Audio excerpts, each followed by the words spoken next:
ndashimira ubufasha mumpaye kuko mumfashije kandi Imana namwe bongerera umugisha ibyiza munkoreye Imana izabaho umugisha ndabishimye murakoze rero mu Imana ibaho umugisha nitwa Mugwiza Theogene nkaba ndi umunyamabanga nshingwabikorwa w'akagari ka Masoro mu by'ukuri kuri uyu munsi turashimira urubyiruko rw'abakorerabushake ruri mu muryango International Youth Fellowship kubw'ubufasha n'inkunga bageneye abaturage batuye mu kagari ka Masoro by'umwihariko uyu muturage ubarirwa mu miryango itishoboye mu by'ukuri gukora ibikorwa by'umuganda ni ibikorwa byiza kuko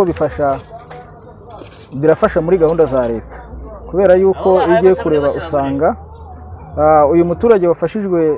Yakwere Evariste ni umuturage utuye muri uyu mudugudu wa Munini muri kano kagari ka Masoro ariko mu by'ukuri usanga ko afite ubushobozi bukeya iyi nyubako yiwe yari inyubako ya umuyaga warayigurukanye ariko uyu mwanya ku bufatanye n'urubyiruko rw'abakorerabushake mu muryango International Youth Fellowship bamuhaye umuganda by'umwihariko ndetse bashyiraho n'ibikoresho by'isuku kugira ngo abantu bitabiriye umuganda nabo babashe kugira gute kuba basukura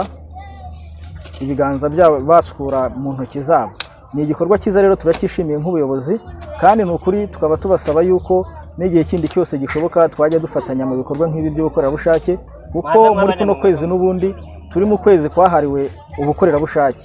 nibyo rero baje kandi basanze hari n'abandi bakorerabushake bo muri uyu murenge wacu wa Ndera by'umwihariko mu kagari ka Masoro turabashimiye cyane nk'ubuyobozi bw'akagari kandi twumva twifuza n'ubundi gukomeza kugira ubufatanye nabo murakoze.